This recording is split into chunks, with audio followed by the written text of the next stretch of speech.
done. Not much has changed. And I just want to think that maybe this is not even a question, it's an observation, especially when I heard the young Josephine Kamara say, full disclosure. I've heard this many times. Full disclosure, I'm pretty sure it's minus those women and girls in the villages who will never make it in these halls to hear what is being said. So I actually seriously want you to think when you have this conference about those people, because I just believe that if the philosophy that makes us men believe that we are stronger and powerful than women is not eradicated, if we don't deal with it, honestly, we will still keep having these sort of situations.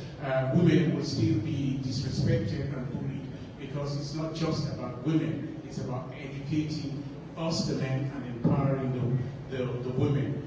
Madam First Lady, you said you're looking for space. Of course, there are platforms right now where a lot of people articulate some of these challenges. So my hope is that it's not just about giving these women the voice, but trust me, they're not just victims. These are people who can also be problem solvers. So those in the villages, those whose voice will never be heard, I am actually pleading to you, because I have been covering similar stories for years. Find a way, ladies and gentlemen, you are the powerful, or try to find a way to get those voices to be involved. Yes, I can't acknowledge you. But finally, the reason why I'm saying is, I used to work for UNICEF here in the 80s. In 87, we were trying to inoculate all the children in this country to achieve UCI. And Sierra Leone was at the bottom of the ladder, because we were focusing on the city and this kind of conferences and this kind of people, until somebody said, you know what, let me go find the Sowetan, let's go find the traditional healers, let's go find the grassroots people and do it from the bottom up. And that's how Sierra Leone, in no time, became from last to the first country to achieve UCI at that time. So ladies and gentlemen, it's just an observation. Think about those in the villages, think about the grassroots people, how we can get them fully involved to be the problem solvers, because these things that are happening to girls and women happens in the dark. So please, ladies and gentlemen, bear that in mind. Thank you. Thank you so much, Mr. Samuel, for that apt observation. What we're going to do is to take a few, and then I'll pass the microphone around and see if Steve here is going to respond. I also will have thoughts. And congratulations, by the way, Sorios, on your movie that's making the round, Sing Freetown. We're all very, very proud of the changing of our story. And I think this conference is part of that narrative. It's from crying to singing. We can also sing as a country. Okay. Any others? Let's see who else has questions. We have the members of the forum listed here. This is your chance to ask the questions.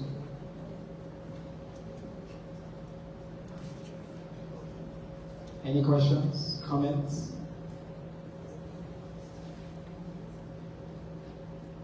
Now only here for sorry. Or it's so awesome that you can't even think about a question. You're like, these people, they have thought about everything, eh?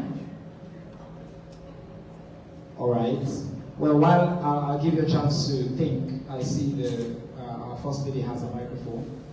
Maybe wants to respond to that really apt point about not just focusing on the elites or those in urban areas. And I will say something about that in terms of our work at Purposeful. Allow our Excellency to speak first. Go on. Yes, I just want to first say thank you to Sorios for his comment. But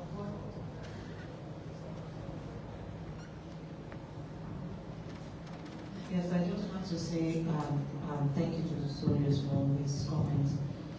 What would be nice also is for Sorios, as you have done in Guinea, if you can also come to Sierra Leone and do the same thing. We go around Sierra Leone and now engage those people in the most remote riverine areas where there is no vehicle, where there is no Okada even places. There is not a single place in this country that does not have about the Hands of Our Girls campaign. Because our campaign is not a campaign for the elite. We go to the people. We go around the country, we engage the people, we engage the chiefs, we engage the Sowis, we engage the religious leaders, we engage boys and girls all over this country. And I believe for us to, I believe that it is because of the kind of focus Sierra Leone has given, or the premium Sierra Leone has given to this issue. That's the reason why they will even consider to come to Sierra Leone. Because why would I want to take a gender-based violence summit to Saudi Arabia when I know they're not going to listen to me anyway? You take a conference to a country that is participating in that space. And I believe that when these people come, it will not be our conference, it will be the people's conference, because we will bring the people that matters, people who are victims. This is something that we have done. When we launched the Hands of Our Girls campaign, it wasn't for Freetown. It was for Sierra Leone, and we went round because we know we do not have the space in Freetown to just do one show and leave. But I know that every district will be represented at this conference on that day. And it's a 5-day program, and everyone will come, and you will have the opportunity to choose which of these workshops or conference you would want to attend. And I pray you'll be here to be part of it too. Thank you. Thank you very much, my brother. One of the thematic areas that we are looking at is changing social and gender norms. And we are assembling speakers based on the evidence of the work they have done. I was talking with the World Council of Churches in New York, and they linked me up with their partners here in Sierra Leone, just for me to try and follow up with, and bottom up is the slogan. Implementing it is a challenge, and we've done something in this conference. There is a pre, there is a conference, and there is the post. The post-conference engagement will be that the many young people that Josephine and her group will have interacted with will go back to where they came from. There are various constituencies, and take the conversation further. Lucy, Africa's demography is very clear that young people will make all the difference, or Africa will be the way it is. And therefore, there is a deliberate engagement strategy with young people. We are also recognizing the survivors and learning from them and listening to them. We are not coming, I'm a very good doctor by training, but I'm not coming here with a prescription. I'm coming here to learn. And we need all the men, including you. All of us. Listen, it's a collective challenge. The threat to one life anywhere in Africa is a threat to you, like living that life. And men, real men don't beat women. Real men respect consent. Real men recognize no to be no. If no was not a legitimate word, it would not have been in the English text. And we need to be talking to ourselves as men. I'm 64 years old, I'm not a young man. And I've been, next year, my wife will be 60, and I've known her for 43 years. So I know what it is to stay true to time. Listen, all the nutrients in any meal can be found in one meal. So changing women or doing cereal, all those things are myths, and we as men must be willing to speak. This is my forte, and I'm willing to engage with men. So, General, please let us have real conversation. Men only. and elderly men or young elderly men like me will tell you what it is to be responsible. It reminds me of when I was a lead consultant for writing our country's new national youth policy. And I was traveling around the country and I met into a village and I met a guy and he said, "My youth business, when it comes to youth issues, I have a lot of experience." I said, "Tell me more." He said, "I've been the youth leader in this village for over 20 years. Youth leader for 20 years. How can you continue to be a youth leader for 20 years? Eh? So we have youth men, eh?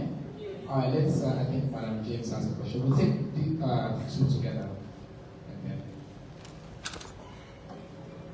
Good afternoon, Madam First Lady and distinguished guests.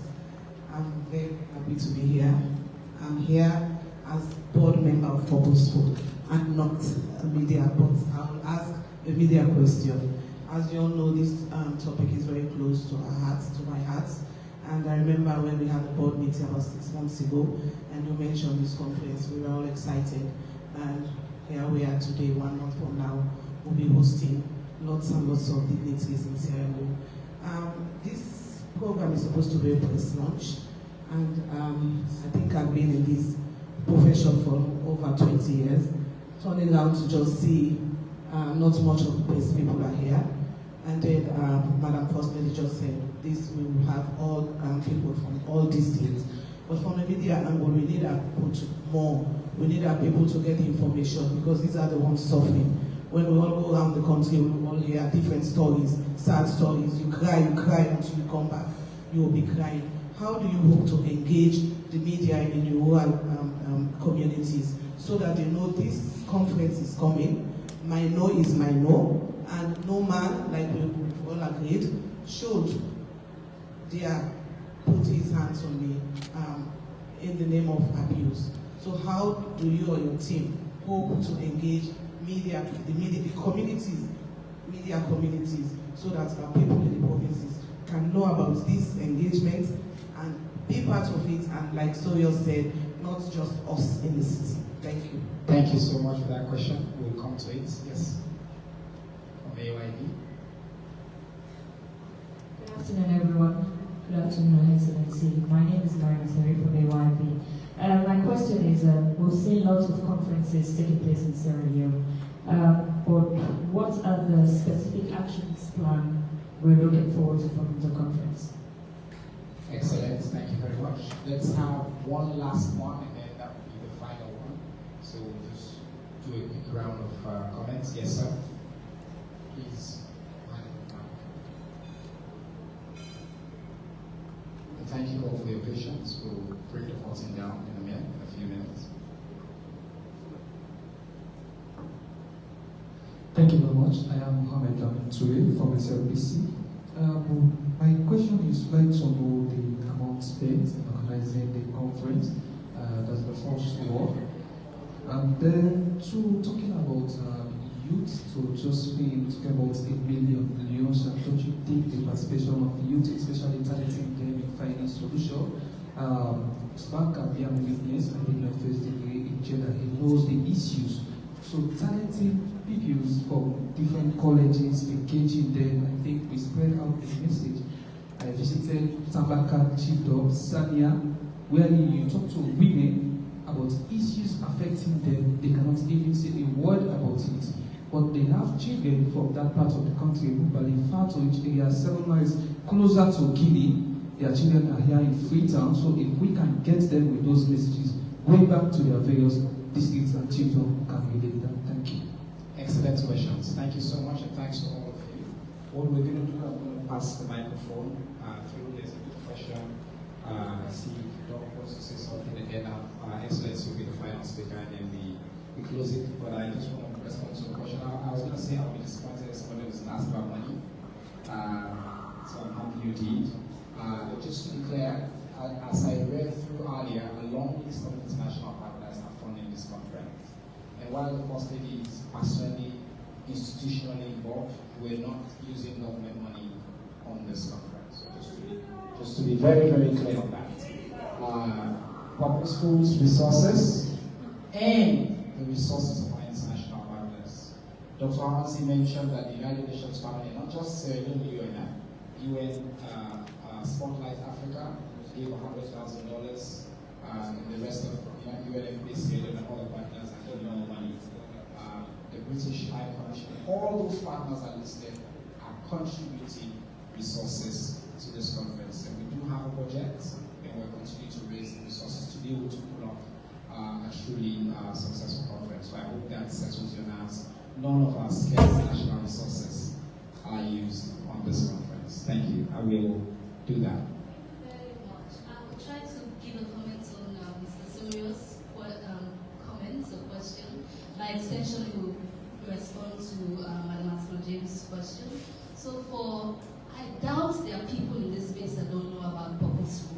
But let's just assume there are people seated here who does not know about the work we do at Purposeful. Purposeful is not a Freetown organization. It is not even just a Sierra Leone organization. We work across the world. We're headquartered here, but as Chinoba earlier stated, our blueprint can be seen in over 90 countries across the world. In Sierra Leone, we're not just seated in Freetown and influencing all of this change of policies that we campaign for. Our work is impacting the lives of young girls across the 16 districts in this country. We have one of the biggest radio shows. It's called the Kawukwa Connection. Who have not had the Kawukwa Connection in Sierra Leone? The Kawukwa Connection is so big that, it's a girls' program. It's a program every young girl or young woman in Sierra Leone who wants to listen to, because it deals with the A to D of all the issues affecting young women and young girls in this country.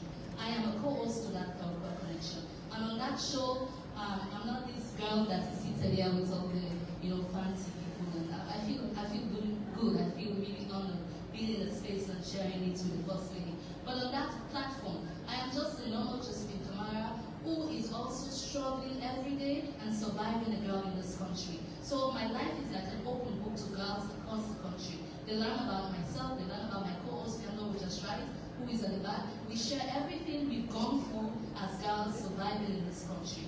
This is how we're able to reach up to 17,000 girls within safe spaces in this country. We do what we call the safe space programming. It's girls' only space where they go, they talk about issues affecting them, and they dialogue solutions to those issues. So our radio show is played to those groups every week.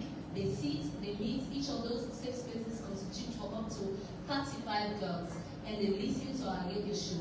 So most of the time when we want to pass on information, 1 medium we use is through the Kawukwa Connection. Another medium we use is through the over 600 safe spaces that exist across the country. And like I said, directly what we can calculate is 17,000 girls that have been reached with that program.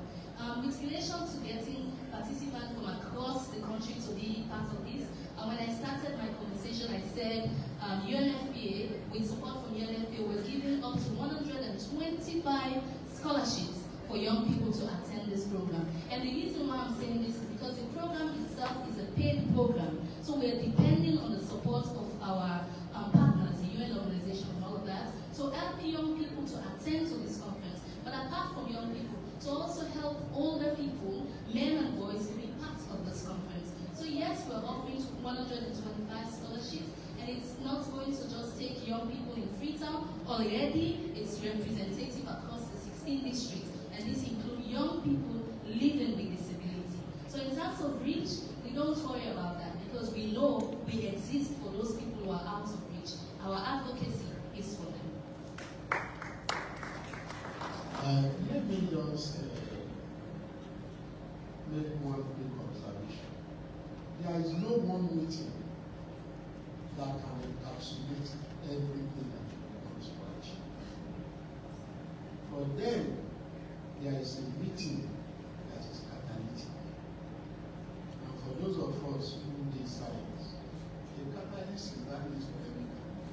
Like a drop in water has the capacity to change. And this is what it is. This is the catalyst that's in the movement. This is your opportunity. Use it. Your way better.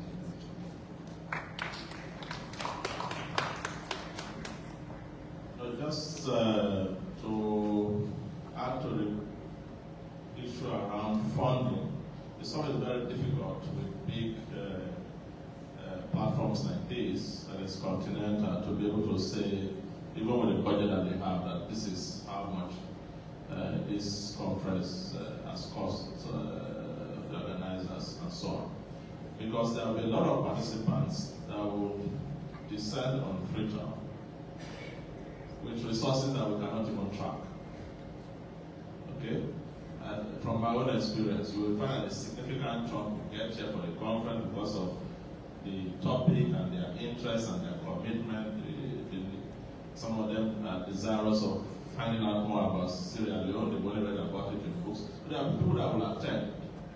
And they will do so with resources that we cannot even. So if you think in terms of overall budget and funding, it will be much bigger than whatever Chedoba will be able to capture in their books. I think it's important to also note that aspect to it. So the more we talk about this and project the messages around the importance and the value that will accrue from all participants from being part of this platform, the better for all of us. So the benefits will be long lasting. It's not just as you use the notion of catalysis to catalyze. This conference will create momentum that will go way beyond. So when you are talking about money, I'm always very careful because both the costs and benefits are always beyond what we can immediately codify. Okay. My take on a conference like this in Sierra Leone is simple. In the last 2 years, the Office of the President and the Office of the First Lady, collectively as the Office of the First Lady is under the Office of the President, we have requested, we have put in the position paper at the United Nations. 2 position paper. One, the first one is for justice. We want justice for victims of sexual violence. And the other one is a date that the United Nations should recognize for rape victims, a day that rape victims can have to themselves to have this conversation, just like how we have World Toilets Day. If we can have World Toilets Day, let us have a World Rape Day, that rape victims can actually have this conversation. And what I have been presenting internationally is simple. For me, early marriage in any country is a legalized form of rape, as far as I am concerned. Any way that you accept early marriage, a child to be married at the age, between the age of 12 to 17, that you are legalizing rape. So if we can have that law where a girl can have justice, it's also an opportunity to deter early marriage. Because if you married a child, when that law comes to effect, and it will not only be a Sierra Leone law, but it will be a global law. That is why we thought it is important for Sierra Leone to be the one to present this at the United Nations, which we did last year. And we are hoping by the time we go back this year, we will have a resolution towards that, because they are working towards that.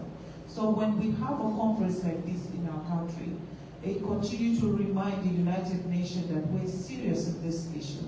We are not just talking about it, or we don't just want to have fun or just bring people to come in and party. No, this is a very serious issue. And for my part, when people ask about how much is it going to cost, my first answer would be, which would be a very rude answer, is it going to be your money? But no, that's not the answer.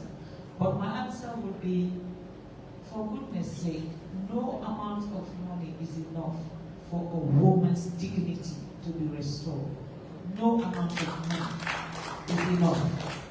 So we have to use the whole world money just to be able to get our dignity and freedom and our right.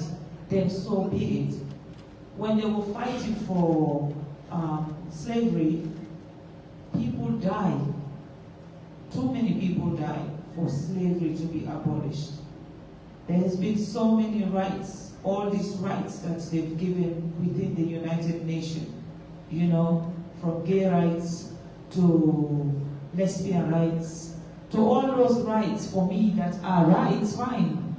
But gender equality has been the oldest statement at the United Nations and nothing has been done about it. Every year they will move it to SDG this, SDG that, SDG that. Now for how long are we going to be talking about SDG if we don't have a solution?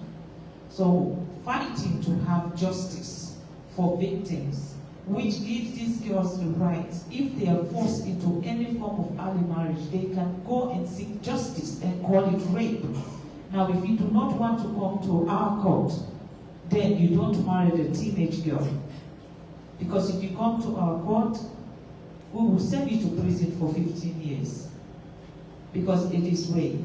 So these are all the things that we're looking at, and for all of these things to be relevant all around the world, we have to be having this conversation.